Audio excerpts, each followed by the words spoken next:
This is the Vacation Rental Insider podcast. Today we have guest Brad Greiner. He is from Open Air Homes, and we're excited to have him on. Can you share a little bit more about your background and just some of the origin story? Yeah, so I was born and raised in Orange County. I came up to UCLA to play sports there and also attend school. And sort of fell in love with LA at the time, moved to New York. And then when I moved back, was in a completely different industry. And I had a house that there was a moment in time where I couldn't afford the mortgage. And so what I did is I put it for rent on Airbnb. And this was like right around the time where it began. And so didn't know really anything about it. It was sort of a side project. And then I have high standards for myself. So we were treating guests with like such respect and like, I had been to a lot of great hotels. So I knew what I wanted to give different guests. And what ended up happening is a guest bought a home and said, "Can you manage it?" And then all of a sudden we have two. That second home is still under management with us. And then it just sort of started to snowball from there. And then it kind of got to a point where it was like, oh, like I have an actual business here. So I stopped doing what I was doing. I was producing films and I got into this full time. And so now, 12 years later, we're starting to see data that's like really starting to take off in terms of why we're outperforming the market. And so I think we're growing faster than ever now. Now, it looks like I would class you kind of a boutique, and you've chosen that approach. Now, what's one principle that you hold about building a business others in the VR space might not agree with? Yeah, I think you're right. We're boutique. I don't need to be a national brand. Like I'm born and raised in Southern California. I don't feel that it's part of my ego that I need to be managing homes in Tennessee or, be a national brand. I think that California is endlessly amazing and we can still expand within the state. So we're doing that slowly. We had a rocky few years. Everything's going better than ever now. And so when I think about growth, like I don't think I want to be one of these companies that just buys up other property management companies and makes them all one big company. Instead, it's like day by day. And, we're going to get into this in a bit, but like, what is our organic growth strategy? We're not spending money on ads, but we're having just like an enormous amount of outreach of new homeowners. And that's because our data speaks for itself. And so, my strategy currently, and it might change in the future, is like, let's just grow this one at a time. What I've seen in this industry is that like it's becoming a market of winners and losers, and our homes are starting to outcompete others, and other homeowners are starting to notice that. So, yeah, I think boutique is the right word for us. Again, I think I'm happy with the growth that we're seeing, and like I was saying, as like head of quality control of my company, like my company is endlessly more enjoyable to work at and be a part of when guests are happy. Having guests, making sure that guests are happy starts like way before you ever take on management of a home. Like we tell homeowners no, not like all the time, but like we definitely tell homeowners no, or just look at our portfolio and you tell us if your home matches or if you're willing to invest in it to have it match, like kind of the level of what we're doing. Yeah, just based on what you were saying before, it sounds like you personally even go out to the homes, inspect them, look at them, and make sure that it's that right fit for what you're doing. Do you personally go out to those homes and quality control them, make sure it's the right fit for you? It sounded like that's what you were doing earlier today. Yeah, so we went through a layoff a year and a half ago. And so I had a sales team and they were doing that. And I was sort of a little bit more hands off with that and more looking at data and stuff. I've now taken that over and really love it. I don't know how much longer I can do that. Like literally leads have like 10x in the past 4 months. And so it's probably going to come to a moment where I can't continue to do that. But for now, it's been working really well. At some point, probably one of my property managers might be promoted into sales if they want to do it. They know our industry and our business really well. So, it's a way to grow an internal team that knows like our standards and what we care about. But for now, I am doing it and it's a lot. Yeah, it sounds like that's a big focus for you and a key learning over your journey.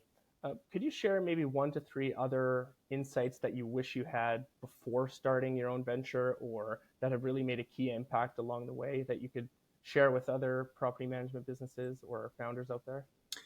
Like I've built some homes with architects and like, when I walk into these homes that are like architecturally beautiful and you walk in and you sense this energy, it's just like, if you're in my space, like you can get a lot from photos, but like you actually get what the guest feels when you walk in a space and like, what do you feel? What has the architecture done to make you feel something? And that goes so far with our guests. And then in terms of just like Other things that I've learned: be digitally organized, be organized in general. Like, I have this idea of like an old property manager that's just pushing around papers. And we're an industry of a million little things that happen every single day. Like, if you're not organized digitally, it's very hard. Things are going to fall through the cracks and your homeowners are going to leave you. And then the next is just like dive into the financials and really understand what's happening like on a day-to-day basis with your financials. I kind of had that be my blind spot for a while, and it didn't go necessarily as well as I would have liked for a while. And now that I'm kind of like in the day-to-day understanding of like our margins and every single our cash flow, every single thing about our business, like I can sleep well at night knowing that like, oh, we're looking like we're in a pretty good position. Can you share how your experience as an athlete has impacted you in your career or influenced the way you approach business? Well, I would say, I mean, it's really never give up. Like, there's been moments where, like, oh, maybe I should shut down this business. We went through, I call them the party years. There was a number of years where everyone had this idea, like, let's rent a house and party in it. And that was miserable. I was in the pool swimming every single morning of my life at like 5:30 or 6 a.m. and it was cold. Well, cold to me in Southern California, but like cold, I thought. And, you do that every day, day in, day out, and you swim for 3 hours and it sort of teaches you like never give up. And so, okay, listen, there's some times where you probably should shut down your business, but to keep going and to endure and to figure out solutions to things, like, if anyone's a parent listening, like, get your kids off an iPad and put them in some sort of sport. It teaches you the skills that you need to like endure a very hard life that this world, sometimes comes with this world. I agree. I remember being probably 12 or 13 years old, and a coach said to me, like, "Hey, Michael, do you really want this? Is this something you really want in your life?" I said, "Yeah, absolutely. I'll do whatever." He said, "Okay, well, you've got the skill. It sounds like you've got the mindset, but I just want to let you know that you will have a life of pain." Wow. And it was both literal and metaphorical. Metaphorical in that, you speak of those trials and tribulations and just that relentless pursuit to get better and grind through it every day. That relentless pursuit of being better, looking at your own performance, being honest with yourself, and really evaluating yourself and keeping that in an organized, succinct way with short and long term goals and milestones that you're hitting along the way. So I certainly use the athlete mindset every single day, and Yeah. it sounds like it's been quite influential for you as well. Can I share one story that you made me think of? Like, Yeah, I absolutely. was, I We've was got time. an athlete, I was an athlete, D1 water polo at UCLA. Like, I never expected that I was going to do that. All of a sudden, I grew to 6'5", and then was swimming faster than everyone, and you all suddenly get recruited. It was like not in my cards of where I thought my life was going. So I went back to my high school over a couple of summers, and I was teaching, like, the kids how to play water polo. And like, I saw this kid that was like basically me, like a chubby, 12-year-old, like didn't want to put on a Speedo for the first time. And like in his first day in practice, I was like, oh my God, like I just knew that that was me back in that day. And I just said to him, I was like, you're naturally good at this. And then his mom came, I basically just talked him up a little bit. And then his mom came up to me like a week later and he's like, his confidence levels up. He's performing better in school. Like everything is starting to go better. And he's so dedicated to this. And to be honest, I don't know what happened to him, but just giving those, someone that confidence to be like, you got to keep going, keep going, keep going. It's just so critical in life. I mean, like you just I sort of have blind confidence, even when things are not looking good, to just be like, oh, COVID hit us. Like we got to pivot the whole business today. Like, okay, let's do it. Like it's just part of just Yeah, you this. just face challenges and get through it. I love that, and I really like your mindset as an entrepreneur to keep that going and be very solution oriented and not take that victim mindset. Shifting into some more industry trends and some challenges and things that you're seeing, you're very focused in the SoCal LA region. What changes have you seen? And maybe you can even touch on some of the regulations that have come into place and speak to that in your particular market. Yeah, so we're in Los Angeles and Palm Springs. Palm Springs is pretty highly regulated. They don't really want rentals, and so they put some pretty tough restrictions on us. Los Angeles is our bigger market. We find it to be pretty fair and balanced, but what we also find is that they are finding any reason to deny a permit. So you have to be very precise with your permits. Like if you submit with your name Brad on one document and Bradley on the other, they're going to deny you. And so Wow. things like that happening. But once you do get your permit, it's pretty fair and balanced. You know, we're a big anti-party company. Like I was saying, we want to deal with happy guests, but we don't want to deal with like drunk happy guests that stay up all night. So, we're request to book instead of instant book. And like Los Angeles is a pretty tightly knit community. Homes are pretty close to each other for the most part. And like I just, so the regulations are fair. I'm sure there are party rules on the books. I don't really even know what they are because we're so anti-party anyways that like whatever we're doing is way more intense than necessarily the books, what's on the books. And we've never gotten a complaint. So for me, it's like, if this industry is going to survive into the long term, you have to think about like the community that you live in. I think that what I'm seeing from Airbnb is they realized they grew really fast. They pissed off a lot of people. And now they're kind of like scaling it back of like, okay, how do we actually be good neighbors? How do we run a long-term sustainable industry? And we've come a long way, but the reaction to that was cities everywhere, like some cities in which we operate also, there's just like a complete ban on short-term rentals. And so we have about 40% of our portfolio is monthly rentals. Those don't fall under any sort of regulations around short-term rentals. And so, we're used to doing that too. We're also very lucky to be in Southern California. So people want to come for 1 or 3 months and stay in our homes. So we're able to kind of do both. Is that just due to economy, or you have some higher end homes? People say, hey, I want to hang out in SoCal for a couple months. What's driving that longer term behavior, do you think? I think that there's this unlock happening with people that are of a certain economic means where they can choose to move around, not be burdened by owning furniture, and move in the cities in which they want to stay. And maybe they're going to pay a little bit of a premium of maybe like 20%.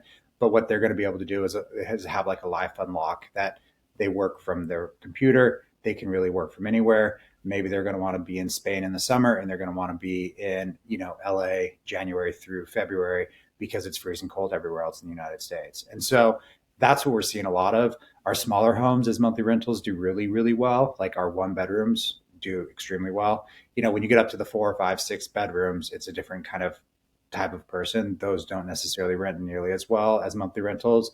There's also a lot of investors that bought homes. And so there's a lot of supply on the market of like luxury homes where you know, the wealthy are just like storing money in real estate and Mm-hmm. it's a rental property, but they don't necessarily really want to rent it that often. So it's just, the higher you go up in the price point, you're not seeing nearly as much movement, but like the 1 bedrooms, the 2 bedrooms, the 3 bedrooms. And I think just long-winded answer, but I just think I never wanted to just operate in luxury. I never wanted to be this company that was only focused on, you know, ultra high end mansions for extremely wealthy people. Like, not necessarily that what we're doing is affordable housing, but we need to provide more affordable units for people to move here for a short period of time while they find a long-term home to live in, while they visit their family or whatever it is that they do. We're not just this company that's focused only on these like giant mansions that some companies are sort of, that's their bread and butter.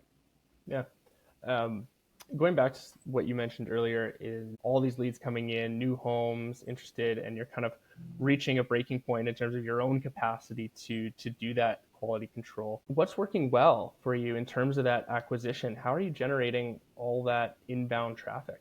What's really been your secret sauce there? Yeah, so it's funny. I actually ran into a friend of mine that I started my business before him, but then he's now doing it in Fire Island and he's grown a pretty big business. And we just ran into each other on the street and we both just started talking about our business. And he basically has said that like AI has allowed him to become superhuman. And that's basically what I think too for myself. And it allows him to take on more and more and more work, quality work, and just like have it done really well. So, I'm able to accomplish a lot in a day by having, like, I'll give you just like I have projects built out into ChatGPT. One of them is like new homeowner seeking management. So the moment one comes in, I can just there's all these files and everything built into it. I just plug in everything that I want to say about the house after I meet them or whatever. It shoots out an email that's like 80% done. So that saves me about like an hour and a half right there. A very detailed email with just like very either, voice to notes or whatever. And then back to kind of like what's working really well for us. I had this terrible company Canadian based, but Canadians are not terrible, but this company was. They built me a website and they did an absolutely terrible job. And I received that back in January. They never turned on Google indexing. So we didn't show up on Google at all. That's like one example of, this company that I paid a lot of money to. So I used ChatGPT to become a web developer at that time. And I sort of had some theories around, and I can go into them, around like AI and what the AI LLMs want. And so I just completely rebuilt our site with that in mind. And, you test out 10 things and then you notice like, oh, this one landing page right here is at the top of the search results. Like, what did I do here? And then I would just replicate that everywhere. So what has really worked for us is ChatGPT, Google AI Overview, Perplexity. Oftentimes, not always, but oftentimes they're putting us at the top of the pack when it says like, who should I have manage my home in Los Angeles? And the other thing I found is like people are trusting ChatGPT way too much, which has become a benefit to us. If we're at the top, they call us and they're like, okay, I'm ready to sign. What do I need to do? Yeah. It's like, hey, my best friend ChatGPT just told me you're the best. Well, let's get Yeah. started. It's interesting you mentioned search results in ChatGPT, and I think as we enter this sort of agentic era and almost like having personal assistants right beside us, I think we previously saw the shift from platform booking, whether it be Verbo, Airbnb, or TripAdvisor vacation rentals, to direct booking. I think the next wave could potentially be GPT booking or agentic booking right there and then. So you do your travel search. You say, I'm looking for a home in LA with 3 bedrooms, luxury, da da da da. And it would actually give you the price, give you the quote, and maybe even book a tour and all that right within the agent platform. And I think that could be the future. Is that something you've ever considered or working towards? Yeah. And to your point, I think that Airbnb is going to launch this soon. I don't have any insider information on this, but like, I want a home in Sherman Oaks near this address that has a trampoline, a pool, and a tennis court. And then it's like, get very specific with exactly what you want. And it just cuts through all the noise that's on these sites. And it's just like moved ChatGPT actually moved us to long form search. And now it seems like Airbnb has to copy this. And I've heard that they're not going to work with ChatGPT. They're working with Alibaba to do it, but I would imagine it's coming soon. But then to your point of agentic, like, yeah, it's going to broaden what everyone's using. I mean, Airbnb is still the juggernaut. It's where the majority of traffic is coming through. It's like the verb like Google is for searching. And so, I think they're going to have a strong hold for a long time to come. But just, I think what I've seen is like our website traffic has actually gone down even after all these things I've said. But the search traffic with high intent has gone way up. And so it's like, I don't care that my traffic is way down. Like, yes, a lot more people are viewing my site. You'll have a lot of people online that'll say like, oh, Google's killing us. It's like, I don't know what they're seeing, but what I'm seeing is that people with high intent, that's the people that I actually really care about, whether they're booking a home or whether they want property management. And they're really coming through at like much higher numbers. So, I don't care about the looky loos from social media, to be quite honest, that don't want to book a home. They just want to look. Like, they're not really of too much value to me. Yeah, I think it started to separate the tire kickers from the real interested people. And those are the people, as you mentioned, you really care about anyway. And that really brings me to my next question. What are the metrics that you're most focused on in your day to day? And then in the next 6 to 12 months, where do you want to see certain metrics improve for you? Yeah, so I really look at like the occupancy in our homes. That's the key metric that I'm looking at. The net revenue to my homeowners is another big one. I'm using search Google Console a lot. I like this site Ahrefs, Ahrefs or something like this that gives me like very good data in terms of like how my website's performing, how we're ranking. I'm looking at analytics, Google Analytics on a regular basis. And then I'm just like checking, the booking window is now shortened to 30 days. We're starting to see our bookings take off in the future. I don't know why all of a sudden, like our January, February is starting to book we're at higher numbers for January, February than we were at last January and February, which is crazy to me because the booking window is really only 30 days right now. So I don't know what's working and what's starting what we're doing differently, or people are starting to plan a little bit further into the future. But it's looking good. So those are basically like what I'm living in on a day-to-day basis. And then I'm kind of like pretty obsessed with like just the number of leads we have coming in. Like I think yesterday there was like 7 in one day. And Whoa, yeah. it's like, we're a company that we probably have about 75 homes under management, and then they cycle on or off. So at any moment in time, I think we have about 50 that are for rent. But like, 7 new leads in one day is like, if you would have told me that 2 years ago, I would have laughed. Like we had one or two per week. And, it's just changed everything for us. Yeah, I'm experiencing the same thing with my campaigns. I've had, like I said, I think 10 bookings in 48 hours of running a campaign. I had to pause new outbound leads because it was just so busy. New outbound leads And for management of new homes or for, for talking to people like you, yeah, and because I'm running the campaign to get these podcast guests, and everybody wants to talk about themselves. it's great. I think it's a good avenue to learn more, and it gives you a chance to showcase. Um, so what's frustrating you about those metrics and hitting those goals, or is something slowing you down? Strangely, this is like, I was telling someone the other day, it's like every time everything starts to go extremely well, like something bam hits us, like COVID or like the Pacific Palisades fires. We lost 5 homes in one. I'm sorry to hear that. That's just so Well, tragic. really, I should be really sorry for our homeowners. Like it was like really bad for them, like no loss of life. Your whole community. I mean, I'm sure everyone in your area, in and around LA, knows someone was affected by it in some way. Yeah, it was, it's been, oh gosh, when you drive up there, it's like it's just such a massive amount of space that was burned down, that there's like hikes that I go to that, like, Will Rogers was a famous actor, his house burned down, that whole community is gone, and like they still haven't fully even cleaned up yet because it's just such a big project to tackle. Yeah, anyway, so to answer your question, like I'm strangely optimistic. It's going like almost too good to be true for a moment. But like, in this America that we're in right now, who knows what's next? So I'm kind of waiting for what's Yeah. next. Does anything keep you up at night that you worry about, other than what's next, what's coming? The safety of our guests, to be quite honest, would probably be the thing that I would care about most. Like, we have good SOPs and our property managers on top of everything. But like, I find it extremely important to like make sure that our homes are safe and that like we're doing a good job at what we do. I just don't ever want anything, terrible to happen. So I think the larger you grow, the longer term you've been doing this, like the safety of people, pools and trampolines and just everything that you could imagine that come with it. It's a big priority of mine. If you really think about it, like I obviously care that they're having a great experience, but like their safety is really the most important thing for me. If you could wave a magic wand, and you mentioned kind of really focusing on LA, Palm Springs, SoCal, and kind of dominating those markets that you're passionate about, and can be a part of. If you could wave a magic wand and fix one thing or change one thing or implement one thing in your business to really accelerate your growth, what magic wish would a genie grant you? That's a good question. I mean, really, nothing truly come like. I'm so lucky that I have such a good team. They're like hardworking. They know what they're doing. They do so much to help me.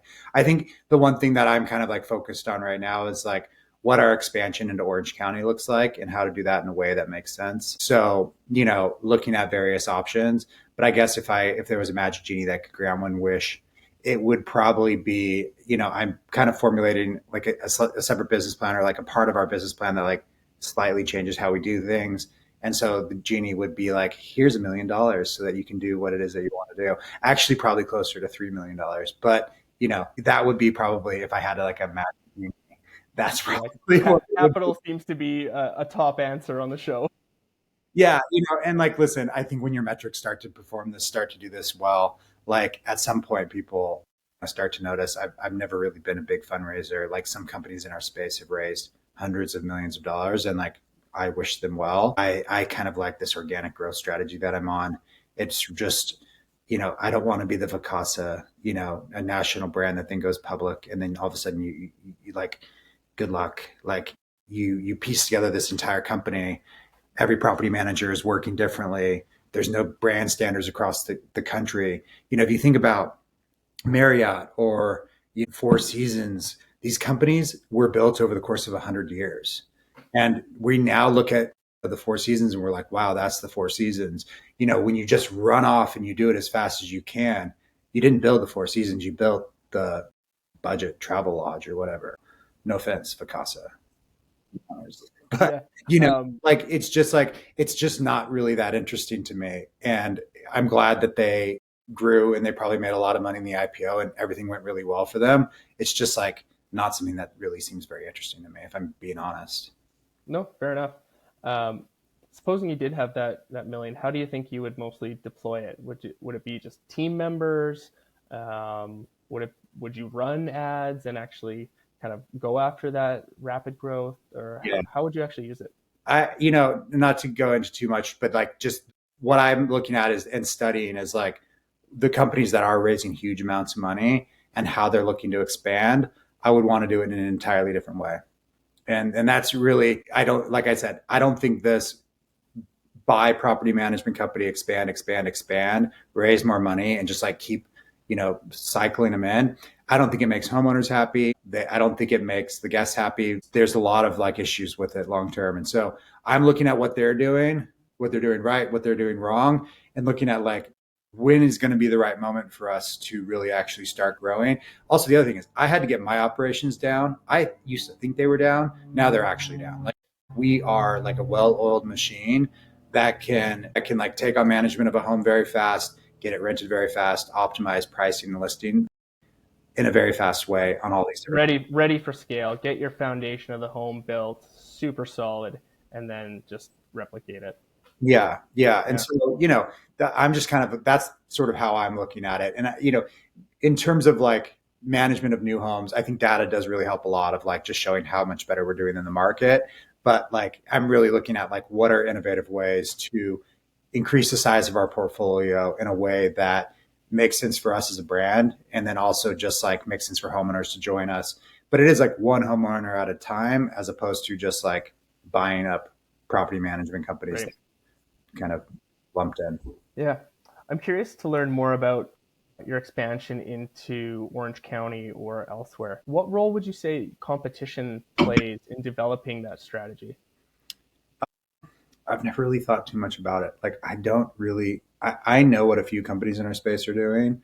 But like when I just met with a homeowner today and he was telling me about his property manager and like I kind of know what other companies are doing. I don't necessarily know if they're doing it the way that we're doing it. I'm just like looking what I actually look at in terms of competition is like boutique hotels.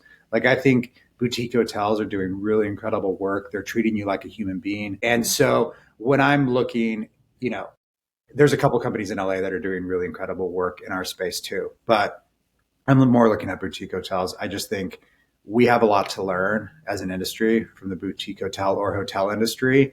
And they've kind of set the blueprint for a long time. It sounds like you're so confident in your unique offering and the quality that you bring that doesn't really factor. Is Yeah, that accurate?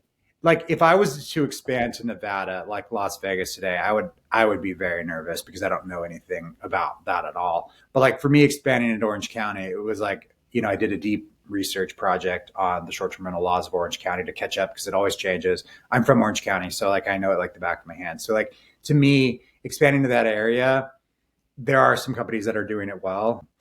If I thought about that, then I probably would never even get started. It would just be like, because there's competition everywhere. So I just, you know, I want to look to the best and see what they're doing right. Like I think there's one large property manager in LA that has a better, Airbnb score than us.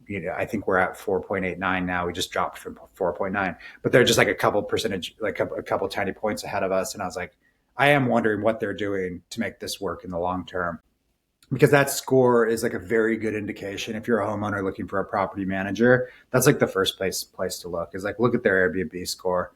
If it's like below like a 4.7 or 4.5, like they're getting in fights with guests on a regular basis, and that's like not going to bode well for your home. And so 4.89 over the course of 12 years is like constant day in day out 7 days a week of work.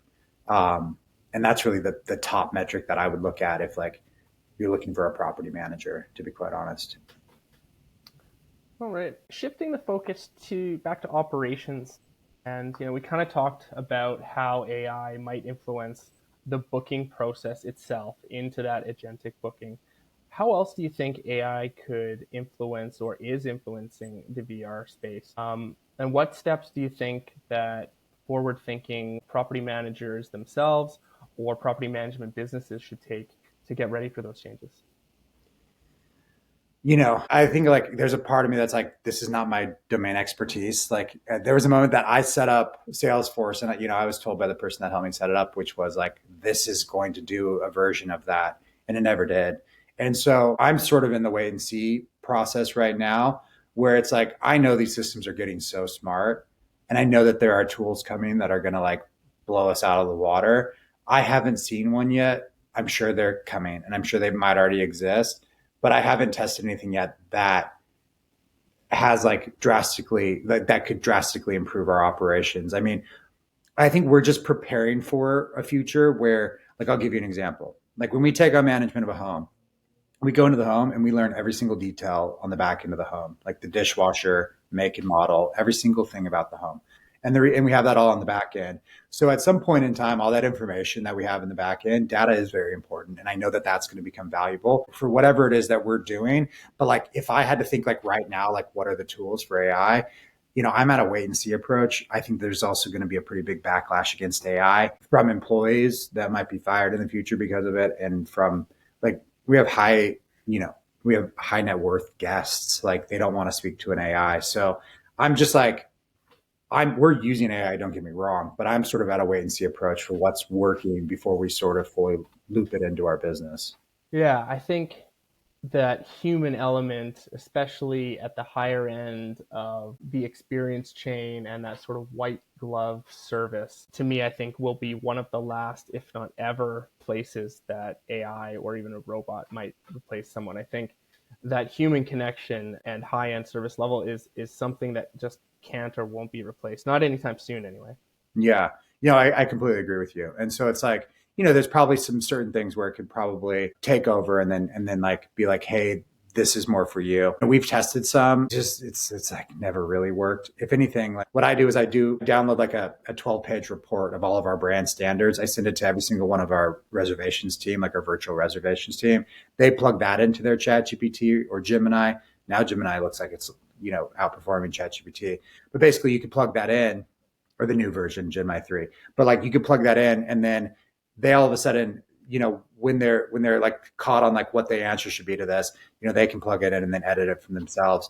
And those brand standards like have really helped our team. It's made their ChatGPTs much stronger. And that's just because mine has been used for 3 years. And so it's just learned so much about me that like, theirs just aren't nearly as far along as mine are. So I had to kind of like give it a jump start so that theirs could be like prepared to answer questions in the way that I want them to. It seems like you're very invested and very in tune with your property managers. So, for some of the property managers that may be listening to this, could you give maybe 3 to 5 indicators that a VR manager might not be aware of that could indicate that they're on a path to failure and how to address those issues?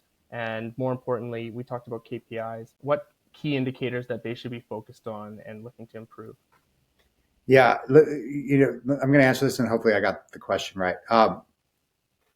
So I would say the first thing is like just guest happiness. If you're getting bad reviews, like you need to change your strategy. Like, you need to make changes to the home? Like, do you need to make changes to the pricing? Like, sometimes things you can't really avoid. Like one of our homes right now is in the bottom 10% of Airbnb, and it's because the first rental we ever had, someone tried to break in. It was terrible. Like, it would be terrible for anyone involved, but they left a 1 star. Of course they would. And so we've been having to build back ever since then. And so, that's really the first thing is if your guests are not happy in your homes, like take some personal responsibility. The second thing is like when they leave a review and say like this and this and this should be better, take that very seriously. Like sometimes every once in a while, people have very outlandish things that the reason they left you 3 stars or whatever, but like take their feedback very seriously. And then from there, it's really dependent on market, right? Like our homes are, some of our top homes are operating at 95% occupancy at the highest rates on the market, like crazy stuff. but like it really goes market to market. But like really look at your market, look at the occupancy rate, and see where you're performing. If you're underperforming, you need to lower your price. Like the biggest thing that I have seen on Airbnb, if a home is not renting well, it's the price. Like just lower the price and you're going to be shot to the top of the algorithm. And then all of a sudden you're going to take a booking. So for our home that's not performing well, with my property manager, I was like, listen, you need to get in there and you need to work with the homeowner. We're going to take the next 4 or 5 or 6 rentals at this house before season fully starts, way below market. And they're going to lose money on these and they're not going to be happy with the rate. But like, I need the next 4 or 5 or 6 guests to have a great experience at a low price. And so that's kind of like the strategy that we've kind of like started. And those are the KPIs that we're looking at whenever a home of ours is not succeeding. And like, listen, like I'm sitting here saying like, oh, we're so great. No, like things go wrong. Like there's a million little things in every single home that can go wrong. You know, people's expectations are getting higher and higher in this industry every day. Things are going to go wrong. It's just like, how do you respond and how are you empathetic when they do go wrong is really going to make all the difference to getting that 5-star review. Just don't fight with people. Like, just be empathetic. Like, Yeah. Yeah. And how far do you guys go in that sort of management approach? Do you leave it mostly to the property managers that list with you to deal with reviews, or do you have a team that is full service, white glove, takes over that management for them, or some kind of hybrid approach? yeah, so I don't know necessarily. Like, I don't even know necessarily how other companies are set up, but so we have like a core team of people that are all salaried. That starts with like our head of reservations, and then her reservations team under her, and then our property managers that are also under her. And so that's sort of how we're set up. They're all salaried, and so they're they're in constant communication. Our entire team, like we use like an SMS texting service where all information is digitally, like it's all stored together. So like if like Lena, our property manager, is texting our team, it's all going through like a system. We use Open Phone, or it's called Q now, OUQUO. But basically, when she sends a text, she's not sending it to me, and then I have to think like, oh, I got to put this in so the team knows it. This is a business of a million small parts. So whatever she says, chances are someone else on the entire team is going to need to know that information too. So we centralized all messaging in one place. And that's what I'm talking about when I talk about like, how do you create a company where you're organized digitally?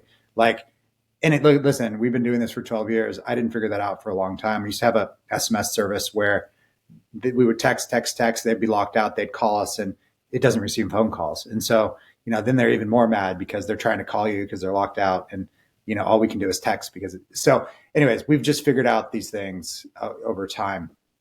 But yeah, that's how we're set up. We're not really set up. Kind of everything kind of goes through the central hub at the top of our business with our hospitality director. Thanks for that. Last question. It's a two-parter. What is something that you believe the vacation rental industry is overhyping, and what would be something that you think they're severely underestimating? Okay, overhyping and underestimating. Overhyping would be in my opinion, and maybe this is just for my market, but is the value of instant booking. Like, I think instant booking for our industry should be turned off. Like, we have instant booking turned off, and listen, we have a great partnership with Airbnb, but like they come in and they say you got to turn it on, and you're going to be shot to the top of the search results. I'm like, we're already at the top of the search results. Like, I don't care that you tell me that, because I need to protect the long term industry. And to me, that's like, people should show, when people book and they pay money without having to like send you a message, psychologically they're saying, I have money, so this is mine now. And I don't think that that's really the case, and that's the truth in these neighborhoods in which we manage homes. Like, for us, you have to send us a message. We're not, and then we ask everyone the same 4 vetting questions, like, are you bringing pets? Just like, what's the nature of your stay? Very simple. And so that's really worked for us. Our homes are still really highly occupied, and I don't think we're ever going to go away from that, because like they all want to be like hotels. But the difference is like, I don't have a nighttime staff or security that sits at the front door to protect that home. And so, that would be something that I think the industry needs to fully change. And then something they're underhyping. Ooh,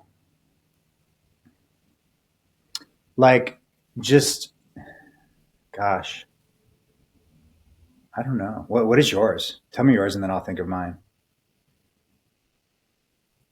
I think they're underhyping the ability to wrap an entire experience package into a stay.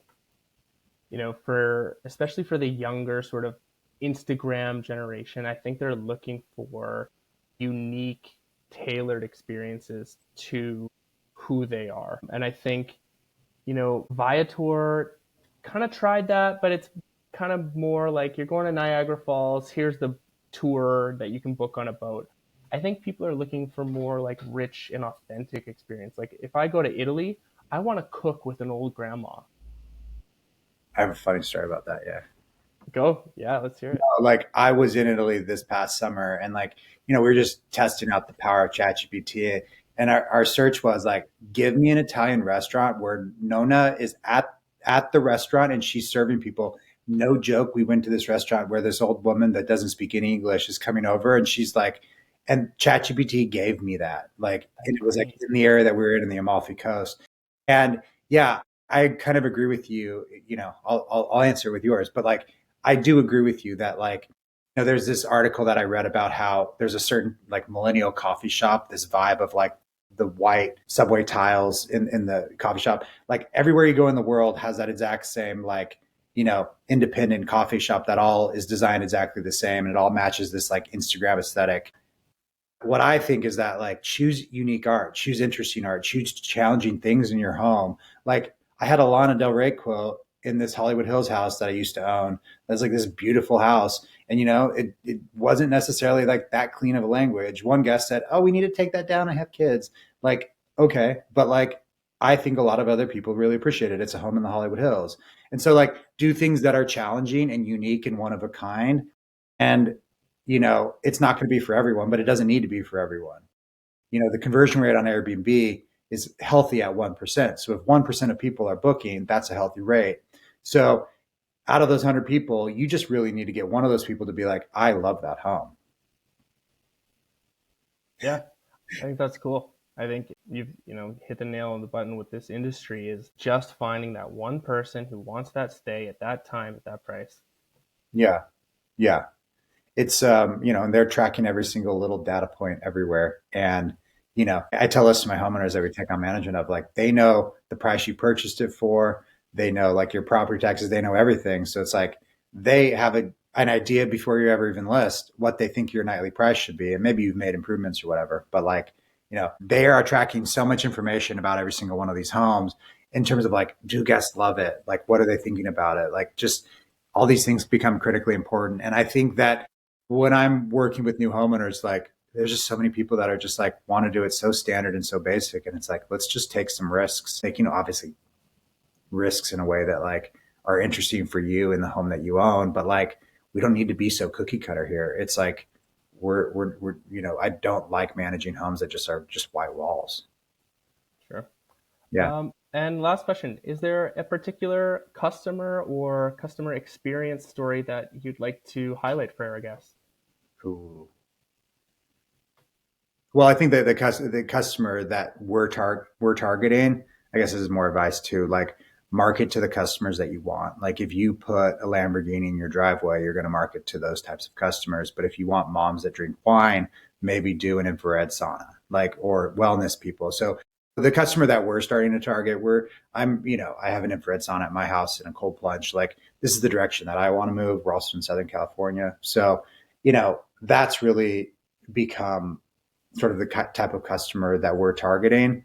Like I remember a story over COVID. Gosh, this stunningly beautiful supermodel, the former supermodel, like she kind of contacted us out of nowhere. We pivoted our entire business to monthly rentals right at the start of COVID. She was in a very bad place, like with the home that she was in. And I literally let her stay. And I was like, just pay me. Like, I know you're going to pay me, but like, just come right now and just move in. And like, she ended up staying for 9 months and then bought a home. And then that home became on our management portfolio. So it's just like, treat people with kindness and just understand that like, try to be flexible in this industry. Like there's a lot of really great people out there that are in need of housing. And, that's really what it is that we're doing. Like we're providing a space for people to come, whether it's a vacation or a longer stay. And it's like, really just kind of like treat people with that kindness and really do all the work ahead of time so that by the time they even get there, they can just like actually enjoy their stay. I really like that story. That's cool that someone just kind of needing a hand turned into having a home and being a customer. I think there was a shooting. This sounds terrible. There, it was like right at the start of COVID. There was a shooting at like on the street that their home was out there. Her daughter was freaking out. Wow. So she's like, "We're moving out of this Airbnb right now. Do you have anything?" And it just so happened that I own the home. Like I bought it with a developer, and so I was just like, "Yeah, it's ready right now. Like I can meet you over there." And like I looked her up and I was like, "Okay, I'll go meet you. You sound like an interesting person." And she moved in for 9 months, and she was such a cool like the coolest person ever. Like the coolest person ever. So just like treating people with like kindness and just like being like, yeah, we're going to be flexible and we're going to make this work, as opposed to this is the cancellation policy. And this, someone the other day, someone contacted us, their mom had just died and dad had just died. And can I cancel this reservation? And like before my team even can reach out, I was like, 100% give her all her money back. Like no questions asked, like right now. Yeah. Yeah. And I know a lot of property managers The that right thing. do Yeah. that. Like they would not do that. And I'm like, there's no way we're successful enough, even if like a home sat unoccupied for a few days. It's like our homes are doing so well. Like there's no way I'm not giving people their money back when like tragedies like that happen to them. Absolutely. I agree. It's refreshing and wonderful to meet someone that operates with integrity, has good business principles, and I think in the long run it makes you more profitable. Even if today, okay, you lose that booking, you lose that revenue. I think beyond the karmic realms, I think it comes back in word of mouth and people really trusting you as a business, but ultimately people make up businesses, and so they trust you personally. Yeah. Yeah. Thank you. There's like certain moments where I like started to get a little emotional. I don't know if listen to Scott Galloway about his new book about young men, but talking about that story about this kid too, that like, you know, I realized that I was in a position of power where I could change his life just by saying a few nice words. Like so incredible. Like, no, thank you for like the questions you asked in this conversation. It's not just like the standard thing of like you have a set of questions and we just went through them. Like we actually touched on some things that are like, No, it's totally meant to be heck. conversational, natural. Oftentimes, depending, if we had a chance to speak before, I'll send a question set based on what I know about you. But, from total stranger to finding a little bit more about you, that's exactly how we wanted it to go. Just a natural conversation, get some of your thoughts on the industry, learn a little bit more about your business. And something we do as a thank you to all of our podcast guests is offer them a complimentary AI strategy session where we kind of lift the hood on your business. I get to ask you some questions, stuff that you wouldn't want necessarily going on a podcast, and from there I supply a AI playbook. It's a handful of suggestions on things we think could really supercharge your business using AI. And whether you choose to work with us or not and get more interested, that's completely up to you. But it's something that we like to provide our guests as a thank you for attending the Yeah. podcast. Thank Is you. that something you'd be interested in? Yeah, that's something I'd love to do.